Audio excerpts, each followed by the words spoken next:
उपासना की महिमा। भू भुवः स्वः, भू सत्तायाम, भुवः का अर्थ सत्ता, अस्तित्व अस्ति, सत ऐसा है, सत चित आनंद से पहले सत शब्द का अर्थ यहाँ का भू शब्द बता रहा है।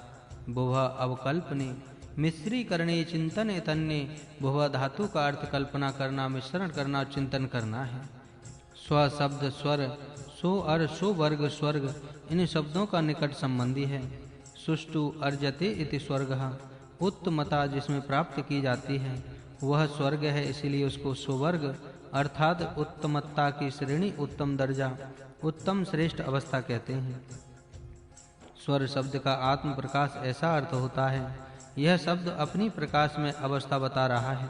इस कारण सतचित आनंद से आनंद शब्द के साथ संबंध जोड़ा जा सकता है। स्वर धातु का अर्थ प्रकाशित होना है, इसका अर्थ प्रकाश अथवा प्रकाश में अवस्था होता है। तात्पर्य शब्द का भाव इस शब्द से टपक रहा है। भू भुवः स्वः, सत्ता चिंतनम प्रकाशः, सत चित आनंद, प्राण अपान व्यान, जीवन दुष्टता नाश शांति, प्रयत्न संगति समता। ये तीनों शब्द जीवन के आधारभूत, उन्नति के सारभूत तीन तत्वों को प्रकाशित कर रहे हैं। अपना अस्तित्व रखने के लिए प्रयत्न होना चाहिए।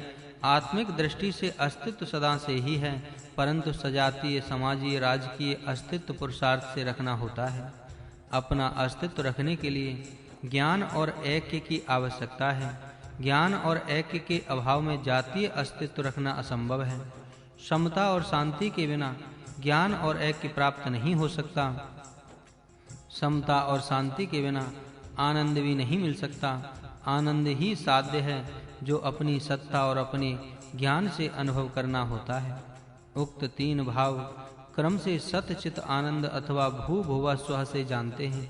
ये तीन भाव मनुष्यों के संस्कारों पर बड़े प्रभाव डालते हैं, इसलिए इनको कभी भूलना नहीं चाहिए। जिन 7 व्याहृतियों में से ये 3 व्याहृतियां यहाँ ली गई हैं, उनका अर्थ नीचे दिया गया है। भू सत्ता अस्तित्वम तथा तथा प्रत्यक्ष जो है, भुवः चिंतनम ज्ञानम धिया बुद्धि और कर्म, स्वप्रकाश आनंदः देवस्य देवः प्रकाश ज्ञानी। हे इंद्र, परम ऐश्वर्यवान ईश्वर, हम सब ज्ञानी लोग तेरे ही होकर रहें। सदा चरण के साथ परस्पर प्रेम करते हुए बुद्धि को प्राप्त करें। परस्पर सहायता करने वाले हम सब तेरी प्रशंसा का इसी तरह चिंतन करें। इस मंत्र में 4 उपदेश दिए हैं। ईश्वर के भक्त बनकर रहें, सदा चरण प्रेम करते हुए उत्तम बुद्धि प्राप्त करें, परस्पर सहाय करते हुए ईश्वर के गुणों का ध्यान करें, धनों का दान अर्पण करें। इन 4 उद्देश्यों को उक्त गायत्री मंत्र के साथ देखना चाहिए। गायत्री मंत्र में कहीं हुई बुद्धि का महत्व गोपथ में कहा है। धियो धीरो रक्षतु धर्मतम, धैर्यशाली पुरुष को उचित है कि वह बुद्धि द्वारा इस धर्म की रक्षा करें। बुद्धि के विषय में अथर्ववेद कहता है, माता की स्तुति मैंने वर देने वाले वेद रूपी की। वह द्विजों को पवित्र करने वाली और धर्म की प्रेरणा करने वाली है। वह हम सबको आयु, प्राण, संतान, पशु, कीर्ति, धन और ज्ञान का तेज देकर ब्राह्मी स्थिति को प्राप्त होवे। वेद माता शब्द का अर्थ ज्ञानी रूपी माता अर्थात बुद्धि विद्वान की माता अर्थात ज्ञान शक्ति है। यहाँ बुद्धि विवक्षित है क्योंकि उसे ब्राह्मी स्थिति को प्राप्त होना है। इन मंत्रों के उपदेशों को गायत्री मंत्र के साथ तुलना करके विचार करना चाहिए। पूर्व मंत्र से धिया धीमहि का अर्थ स्पष्ट होता है। इस मंत्र से धिया प्रचोदयात् अर्थ का अर्थ खुलेगा। इस प्रकार तृतीय मंत्र का अर्थ देखा और चतुर्थ मंत्र पर विचार करना है। सन मंत्रों का अर्थ पूर्व स्थल में दिया ही है। यहाँ इनके कई शब्दों के विशेष अर्थ देने हैं। काल, धन, शब्द, शब्द ज्ञान, सुख, आनंद, आरोग्य, हित, जल, कमनीय, सुंदरता, मन, शरीर, प्रकाश, तेज, मस्तक। सुंदरता के पश्चात सृष्टि में आनंद, सुख, दुख, सुखी देखने में आती है। भोगी लोग भोग लेकर सुख लेते हैं। इन भोगियों को प्रारंभ में सुख होता है। दूसरे लोग संयमी होते हैं, मनोवृत्तियों का संयम करते हैं और सृष्टि की सहायता से अपनी उन्नति का साधन करते हैं। इन संयमी पुरुषों को परिणाम में आनंद होता है। सकामता से प्रारंभ में आनंद और निष्कामता से परिणाम में आनंद होता है। मुक्ति धाम को पहुंचाने के लिए सृष्टि एक मुख्य साधन होने के कारण सृष्टि को आनंद का साधन कहना कोई अत्युक्ति नहीं है। जो इस साधन का प्रयोग नहीं जानते हैं उनको आपत्ति होती है, परंतु जो इसको अच्छी प्रकार प्रयोग कर सकते हैं उनको संतति मिलती है। अर्थात इस सृष्टि से सृष्टि में सुख और आनंद उद्गोचर होगा। सृष्टि के अंदर तीसरा गुण तेजस्विता है। इसके अतिरिक्त अन्य भावनाएं होती हैं, उनका विचार शब्द के जो ऊपर अर्थ दिए हैं उससे हो सकता है। धातु से अवन, अविता, ओम, ऊनी ये शब्द बनते हैं। अब धातु का अर्थ रक्षण, गति, सौंदर्य, सुख, आनंद, शांति, ज्ञान, तेज, तृप्ति, प्रवेश, श्रवण, स्वामित्व, प्रार्थना, कर्म, इच्छा, प्रकाश, अनुग्रह इतने हैं। इसलिए उति, ओम और अवन के यौगिक अर्थ ही उतने हैं। परमेश्वर का रक्षकत्व सृष्टि के द्वारा दिखाई देता है। बालक जन्मते ही उसको सहायता के लिए माता के स्तनों में दूध तैयार होता है। इसी प्रकार सब स्थानों पर रक्षा हो रही है।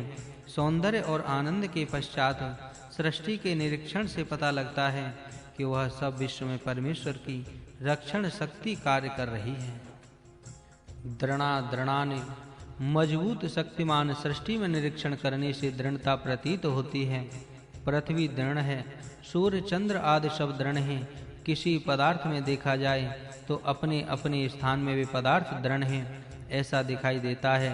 पृथ्वी गतिमान होने पर भी सब पदार्थों का स्थिर रखने के लिए जितनी स्थिरता चाहिए उतनी पृथ्वी में है।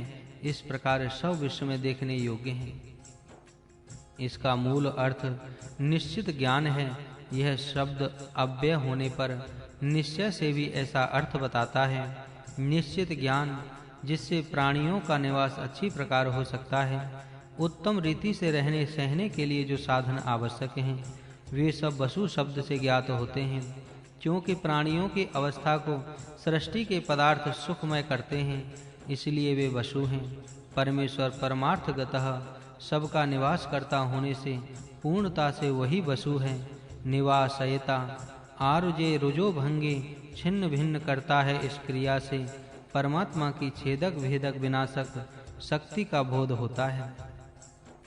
सृष्टि का विचार करने से ईश्वर के ये गुण सृष्टि में कार्य कर रहे हैं ऐसा प्रतीत होता है। परमेश्वर की एकता सृष्टि की विद्वता के लिए कारण हो गई है। यह देखकर महान आश्चर्य होता है और साथ ईश्वर के अतुल सामर्थ्य की भी कल्पना होती है। इन गुणों का चिंतन करने से परमेश्वर के महान प्रभाव की कल्पना हो सकती है। इसलिए इन शब्दों को अच्छे प्रतिभायुक्त काव्य में यहाँ ग्रथित तो किया गया है ताकि उपासक लोग इस काव्य का गायन करते हुए ईश्वर के गुणों का स्मरण करें। यथा संभव उन गुणों को अपने में धारण करके अपनी आत्मिक उन्नति का साधन करें। इस प्रकार कयोति शाम का विचार हो गया। अगला मंत्र देखना है। सूर्य प्रकाश का दिन हो देवता है। काल समय का भी इसको प्रतिनिधि कहा है। प्रकाश शब्द प्रबुद्धता इनलाइटमेंट का द्योतक है। पर्जन्य पूर्ति अथवा तृप्ति जिससे प्राप्त होती है। मेघों को पर्जन्य इसलिए कहते हैं कि उनकी दृष्टि से सब जगत की तृप्ति होती है। तृप्ति का प्रतिनिधि यह है। अहनीय अविनाशी काल का यह प्रतिनिधि है। दिन का कोई समय व्यर्थ खोने के लिए योग्य नहीं। अहरणीय सुख देने की शक्ति का यह प्रतिनिधि है। रात्रि शब्द का मूल अर्थ सुख देना है। ऋण मात्र करना उपकार करना है। कृपा दयालुता परोपकारक। इंद्राग्नि इंद्र शब्द प्रभुत्व का द्योतक है और अग्नि शब्द तेज का द्योतक है। शक्ति और तेजस्विता शक्ति का ऐक्य। इंद्रापूषणी पुष्टि करने वाले को पूषण अर्थात पोषक कहते हैं। शक्ति और अभ्युदय दोनों एक हैं। उक्त विस्तृत अर्थ मनन करने के लिए सुगम हो, इस हेतु से उक्त आशय को निम्न कोष्टक में रख देता हूँ और साथ साथ कयोते साम इके शब्द भी रखे हैं। पाठक दोनों अर्थों को साथ सोचें। दिव्य उपदक को हमारे अभिष्टीकरण की प्राप्ति, हमारा कल्याण, हमारी तृषा शांति और हमारा रोग निवारण हो। जल से तृषा शांति का अनुभव सब प्राणी मात्र को है। जल से रोग निवारण होते हैं और रोग निवारण होना ही अविष्ट प्राप्ति के लिए पुरुषार्थ करने और कल्याण प्राप्ति के मार्ग पर चलने का मुख्य साधन है। जब तक शरीर में बीमारियां सताती रहेंगी तब तक कोई पुरुषार्थ होना असंभव है। सब पुरुषार्थ के लिए आरोग्य और शक्ति की अत्यंत आवश्यकता है। वह आरोग्य जल के योग्य उपयोग से प्राप्त होता है। उदक के वैदिक 100 नाम निघंटु एवं उनमें से कई नामों का विचार यहाँ करने से जल के विषयक वैदिक कल्पना का पता लगेगा। शरीर रूपी पुरी अथवा नगरी में सम अर्थात शांति सुख उत्पन्न करने वाला उदक, शरीर रूपी नगरी का यह इसम अर्थात अन्न भोग उत्साह शक्ति स्वास्थ्य है। हे भूमि, तू हम सबके लिए सुखदायक निरोगी और विस्तृत आश्रय देने वाली होकर सुखदायक हो। इस मंत्र में अनुक्षरा शब्द विशेष विचार की दृष्टि से देखने योग्य है। इसके 2 अर्थ होते हैं। अनरिक्षरा अर्थात कटंक रहित, रहने का स्थान कांटों से भरा हुआ न हो।